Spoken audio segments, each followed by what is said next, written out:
I film a lot. I travel a lot.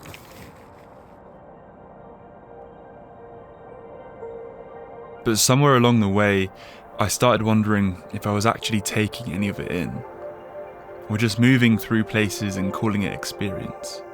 Some of the snow is so deep, you know? Hard work this. So I walked through Nepal, long enough to stop trying to capture everything and see what it actually showed me. To get a real sense of scale, to find a new perspective. A landscape that looks permanent but is changing faster than we realise. Quietly, constantly. This wasn't a climb. We were walking. The Manaslu circuit, over the Larkya La Pass and on into the Annapurna region.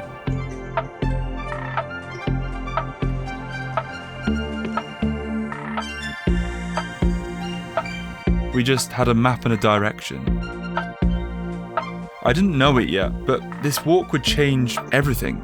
Not just how I saw the world, currently at 4,000 metres, but how I saw myself in it. It took me 3 years to finish this film. Such a child. Not to relive the journey, but to understand it. So this time, I stepped back, to document something bigger than myself. Because some places, some moments, if you wait too long, you'll never get the chance to see them. And maybe, just maybe, this film will encourage you to put your own boots on. Because perspective isn't just about looking back, it's about moving forward.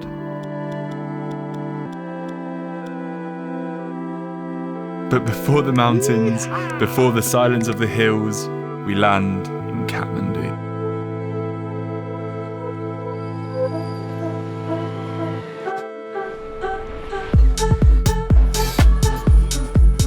The chaos, the colour, the anticipation. It's the kind of place that makes you feel deeply connected to the past and deeply concerned about your lungs. It's one of the dustiest cities I've ever been to, but it's also a city of bustling markets and more mopeds than sense. I really enjoyed Kathmandu. I'd highly recommend it. It's chaotic, but then again, I love chaos. We spent a few days gathering the last bits of our kit. We had holy celebrations. Oh, and I somehow got pulled onto a Bollywood film set and ended up helping the locals with some lighting setups. That was pretty epic. But we weren't here for the city. Once we had our route planned, understood what was possible and what wasn't, there was no stopping us. We were off.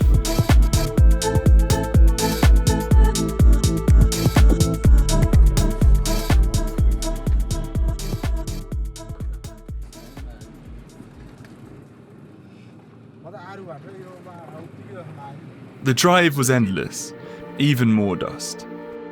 Cliff edges and crowded jeeps, and a stomach bug that we all shared from the nights before dinner. Heavy bags, weak legs. Not the best of starts. We continued our trek up the Gandaki river. So far we've been walking for 2 days straight. Both around 16 kilometres, about 9-10 hours of walking. The landscape is just, it's mental.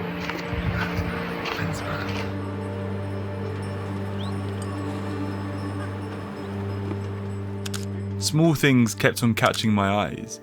Eroded trails, fresh rockfall, collapsed sections of the path. I didn't think much of it then, but this would continue throughout the journey.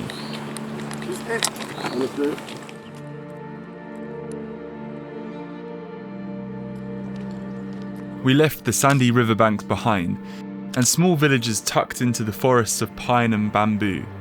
It was in these villages where we would eat and sleep before we would continue on the next day. Good morning. It's 8:30 in the morning. Done the morning routine of packing my bag a million times, powdering my feet, putting all my stuff in my camera kit away to continue the voyage upwards. It's getting considerably colder, but definitely more beautiful. We're just in these like beautiful little villages. Stunning. 8 days on our feet, bags pushing 20 kilos, passing through deep dark forests of fir and rhododendron. It was beautiful.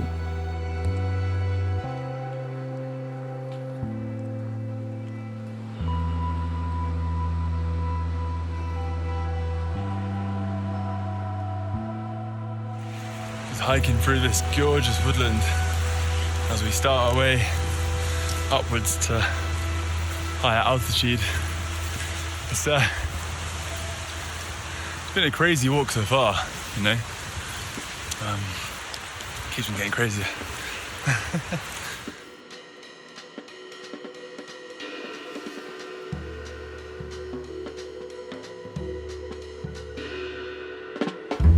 Step by step, the valley opens.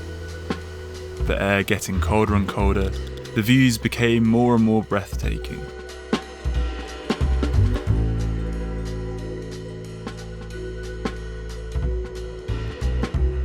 After a while, the routine stopped feeling like effort. Walk, sleep, play Monopoly Deal, eat, pack, and repeat. Now I was comfortable with the routine, I finally started to see, not just the rivers or the trees or the mountains, not just the locals moving through their day with a peace that I didn't understand yet. There was a shift within me. This journey wasn't just about travelling through the landscapes, it was to photograph it, to actually want to make images, not to just carry a camera. I'm feeling so grateful to be able to just, come to this place and just snap away. Really, really have fallen back in love with the element of photography.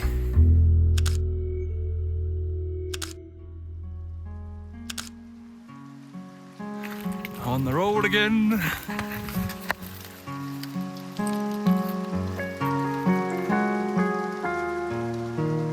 The Himalayas didn't just take my breath away, they made me realise I was holding it.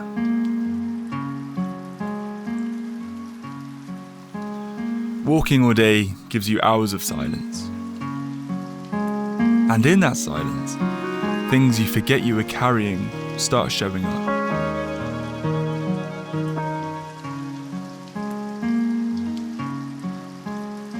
Not to overwhelm me, but to be worked through. One step at a time.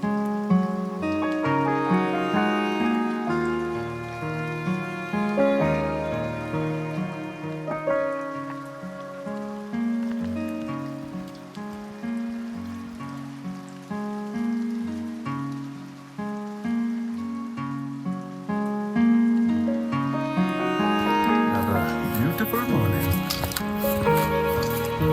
6 days ahead. Maybe it was the altitude. Maybe it was just the distance.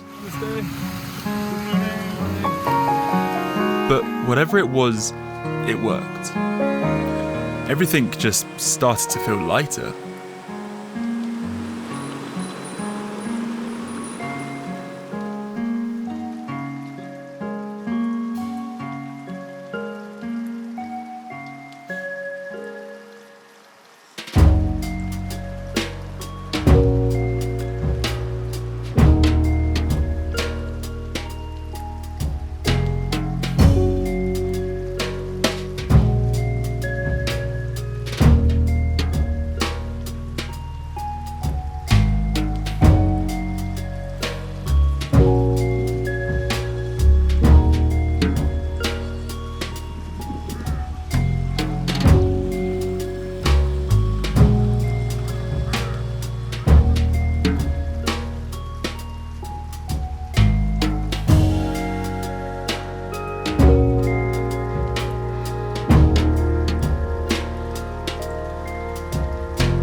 2 days, the views have been just insane. Spectacular views, just like 360 mountains around me and glaciers. It's just blowing my mind, if I'm honest. We've got some big altitude climbs ahead of us, and we've got a big pass, so I think that's going to require a lot of energy. But that's basically what this trip's consist of, is finding enough energy to film and hit the record button. But it's been an absolute delight, you know. Look at this place.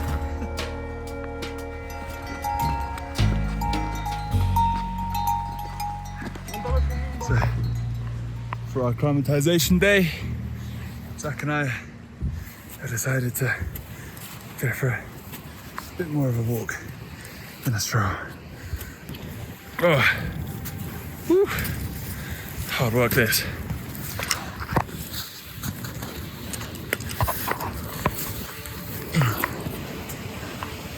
Worth it.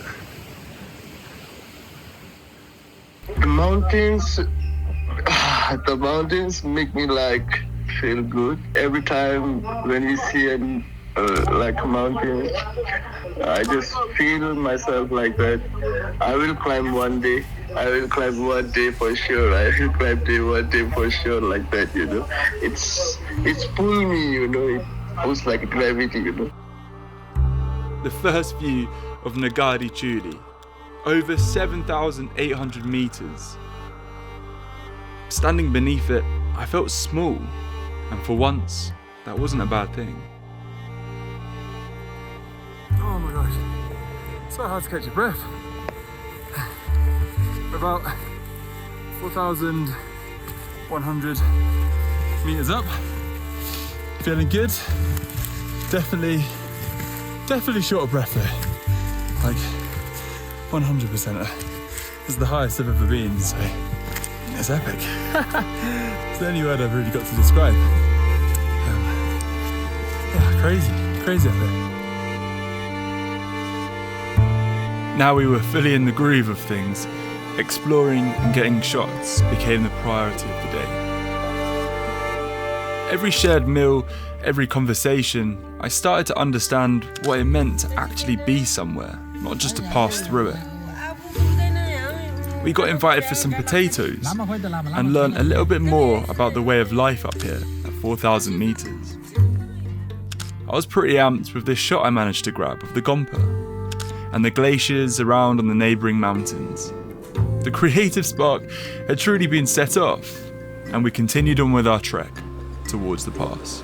Got some serious altitude to climb today. I think we're doing another 1,000 meters up, so it's going to be interesting to see how I cope with the weight again.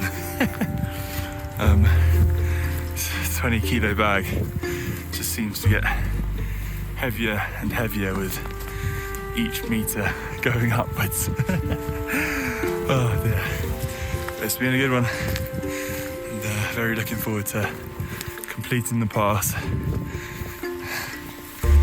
getting some clips. Yeah, let's do it.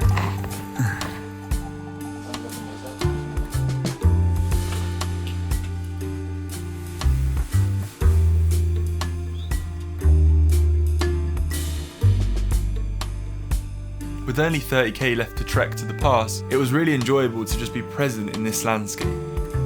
You climb along the east bank of the Jorsang Khol. As you gaze at the snow-capped peaks that surround us, it's an unbelievable view in every direction. This is the road to Darasala. Snow's coming down. It's very cold. Very cold. We've got 100 meters up to go, and then we're going to be resting at 4,730, I believe. So pretty high. And then this evening we'll eat, get an early night, ready to wake up at 3 in the morning to do the pass. And we'll be going up to 5-1. So fingers crossed Everyone's all good, and no one's ill. I'm gonna put this camera away now because I'm actually struggling to talk. I can't catch my breath. Catch you on the flip side.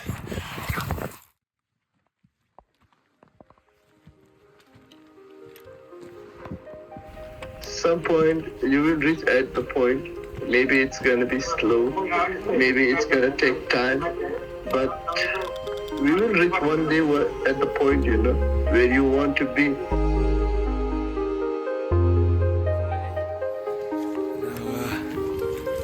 What do you see behind me? Dawn is breaking. It's gorgeous. Just making our way up to 5,100. And it's very icy. It's very snowy. It's extremely cold. But I'm in very good spirits because look at that.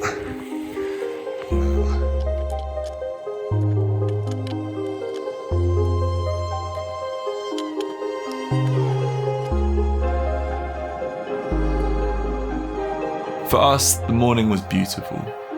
Cold, like -17 cold, but we stomped on. The top felt surreal. It was the perfect moment of reflection of the past 18 days. It was a beautiful moment spent dancing, taking the obligatory selfies, and lapping up the sense of achievement. 5,106 meters. The first high pass I had ever crossed. There are only a few times in life when you truly feel on top of the world. This was one of them. I was grateful. Grateful for my fitness, for my lungs that kept on pulling air from almost nothing. But more than that, I was grateful for time. This journey hadn't been easy, but somewhere along the way, I stopped resisting it. My bag felt lighter, the miles softened. Even my thoughts didn't feel so heavy anymore.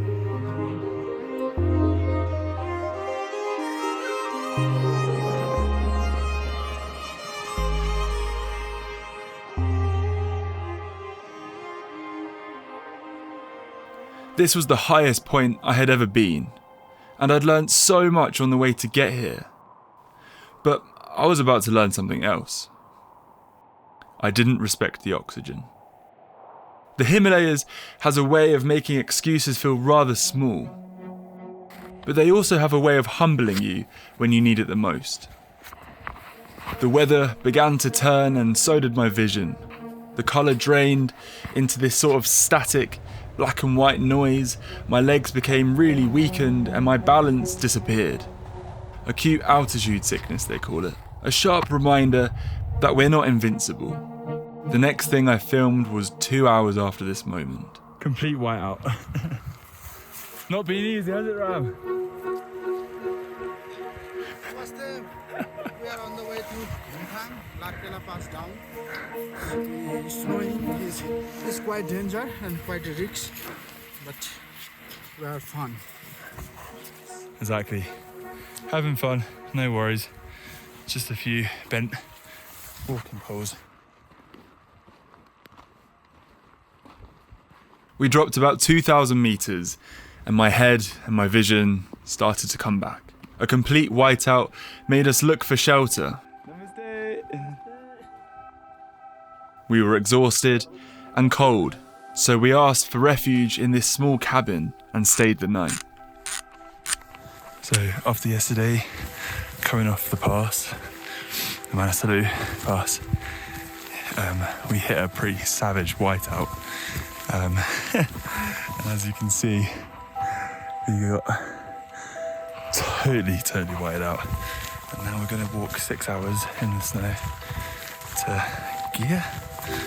And then, yeah, it's going to be a lot lower. It's going down to 2,000. So a lot of downhill descent today, going from 4,700 to 2,000. It's a big day. Just trying to balance myself up with my walking pole.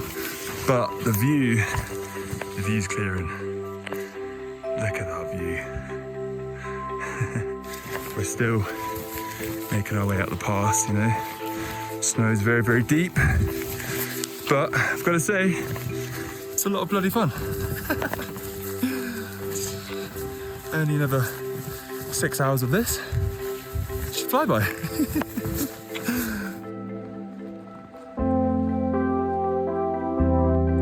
As we descended, the snow softened into forests. And then, slowly, the landscape began to change. In awe of where I'm walking currently. It's so magical, you know. Fresh snow. You get this rolling fog that comes through. And then these like flurries of snow. And then you'll be amongst the pine. It's a very old pine forest, this, but mixed with like rhododendron, and then you get other plants, and then you get bamboo. It's really, really cool to notice the different forests as we have been climbing and descending in altitude, you know.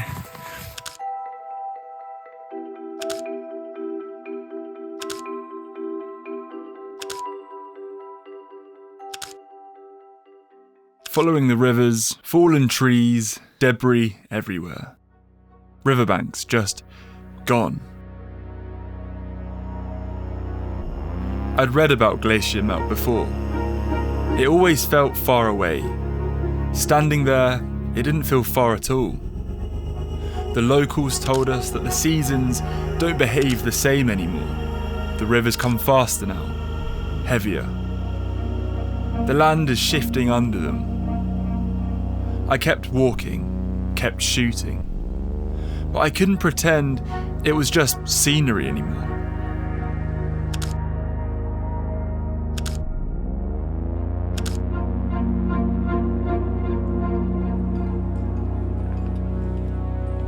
Nepal has lost nearly a third of its glacier ice in just over 30 years. And the hardest part? Realising that even though I'd been walking, my actions back home, my lifestyle, were part of this problem. This was something that I took home with me.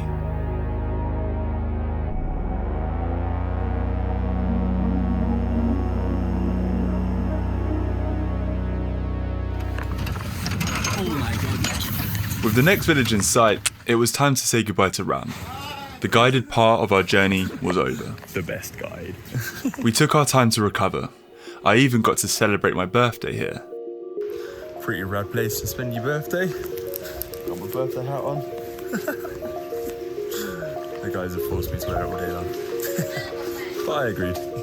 I spent it playing chess, drinking coffee in this cute little village. I even got a shave. The next day, we picked up the last few little bits before we continued on. Lentils, rice, potatoes, anything we can get our hands on to cook. Up until now, our bags had been heavy, but for good reason. We had been carrying our full camping kits the entire time. And after the Manaslu, after the pass, it was finally time to put this kit to use. So today, we're back on it. Yesterday was our rest day. It was also my birthday, so we took it pretty easy. But today, we're trekking up to Longjum base camp. We're going to start camping. I've adopted this silly looking hat, but I can't lie to you, I was horrendously sunburned after the Manaslu pass. So I thought it was very important I get a good sun hat. But we're just making our way up now. We're pretty heavy loaded as we'll be camping in our tents, so we have all our food with all my camera stuff as well. So the bag is extremely heavy today. Definitely feeling it. But I'm gonna crack on. It's got this beast to go up. Yeah. Pretty epic though. The new daily flow became simple. We would walk, find a camp spot, pitch the tents, build a fire, eat. This part of the trip really showed off all our individual skill sets. Some of us would focus on getting the amenities for the camp sorted, collecting wood. Others would prep dinner, peeling potatoes or cutting onions. Others would make utensils and tools for us to use on this trip. Camping at altitude pushed us in a different direction. It was a true collective effort, and once everything was done, we came around that fire to cook, to eat, to share stories.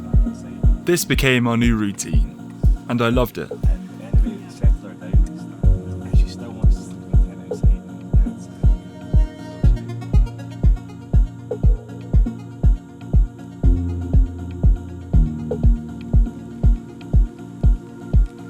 This way of living felt so freeing. I was so connected to nature. I felt so grounded, relaxed.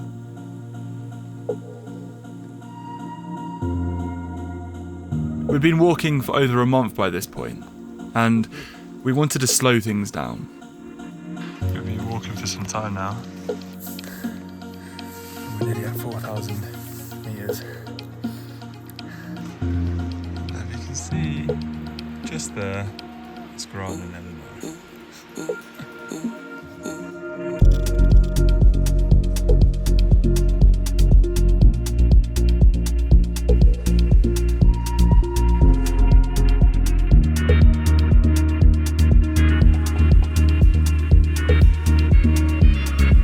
Spending time up here in the Dharamsala was special. We stayed for 2 nights. So sitting around the fire became the new norm. At night, we'd hear the distant thunder of avalanches. And during the day, we stayed alert for them.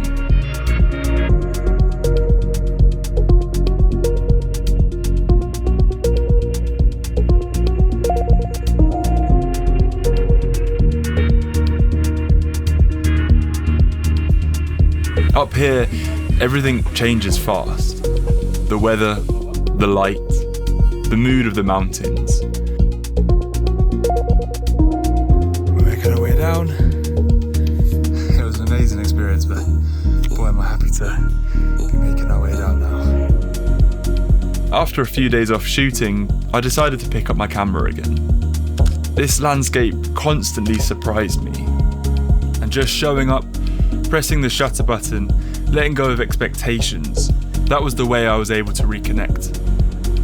This part of the journey felt different from the guided section. Using a paper map, reading the landscape, looking at the topography around us. In some ways, it made me feel more alive, knowing that we were sleeping and sharing this environment along snow leopards, blue sheep and Himalayan foxes. Connected, but totally disconnected at the same time. No scrolling, no news articles, no noise. The only technology I used were my cameras. The rhythm of shooting daily, the routine of it all brought me real joy. Good morning, good morning. So we just woke up from a lovely little camp spot and I've jumped straight back on the trail. We're heading to Lower Pasang. Yeah, it's gonna be good. So that's the tent setup. Quick and easy. 2 poles, 8 pegs, and you can pretty much squeeze it anywhere. But yeah, the trip continues to blow me away. My body is definitely telling me that it's getting a bit achy. Not the end of the world, but you know, you can definitely feel it. Do whilst you can, sort of thing, you know.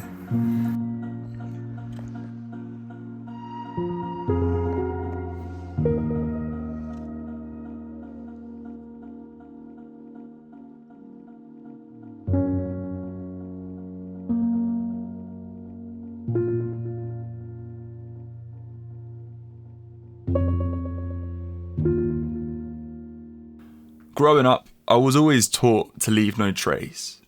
But walking through places like this, it was hard to not question whether that's ever really possible. Everything we do leaves something behind. But I didn't come here to make a statement, only to listen. and maybe leave thinking a little bit differently than when I first arrived. Eventually we reached Gairu, a small village famous for its view of the Annapurna. Fresh snow as we arrived, I was a little concerned that we wouldn't see the view. But after a warm bed, a much needed shower, and a little bit of patience, these were some of the best mountain views I have ever seen. What?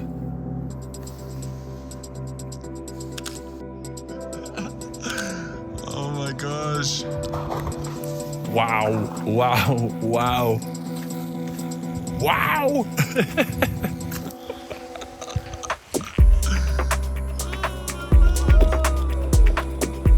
Zach and I just, like children, grabbed our cameras and oh my gosh, we've just been shooting away like crazy.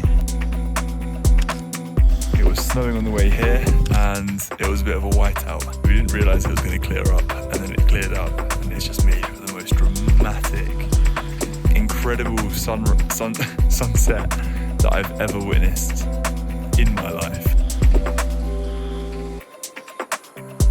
I can't stop smiling, my cheeks are starting to hurt. I've shot sunset and now I'm shooting the blue hour, grabbing it on a time lapse. Yeah, this is absolutely crazy.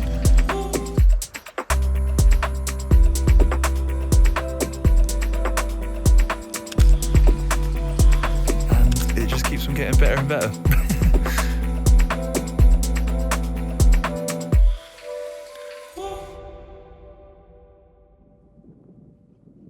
Gairu was a beautiful little stay, just chilling out, 2 rest days, and now we're back on the road. Gonna be camping for a few more nights and slowly making our way to Manang, where I'll actually depart to catch my flight home. But this place has just been extraordinary. Watching the avalanches on Annapurna 2, just taking in the views, and we're going to continue on until we find a really nice little camp spot. Time to crack on.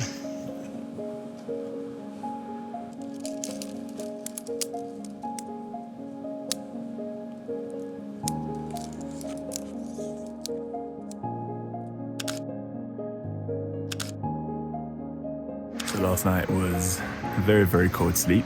I don't know what the temperature must have been, but it was very cold. But I'll take the cold sleep for the views any day.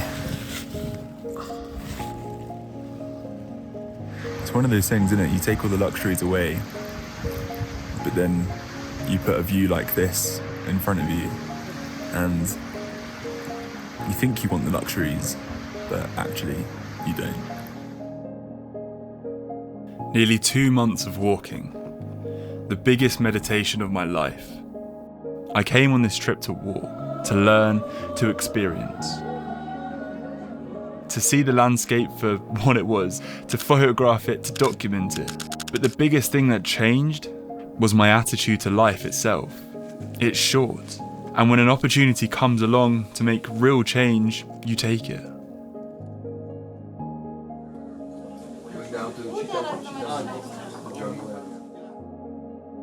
Looking back, the difference between the beginning and the end was clear to me. I left lighter. Not because I'd escaped anything, but because I'd faced it, and I carry that with me long after the mountains fade from my view. So maybe it's just as simple as putting on your own boots, choosing discomfort over certainty, earning the view, one step at a time. Because perspective isn't about looking back. It's about moving forward.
People say you cannot do that one, you can't. It's gonna be hard, yeah, I know. It's gonna be hard, but I will never give up, Yeah, man. Yeah. Oh, yay.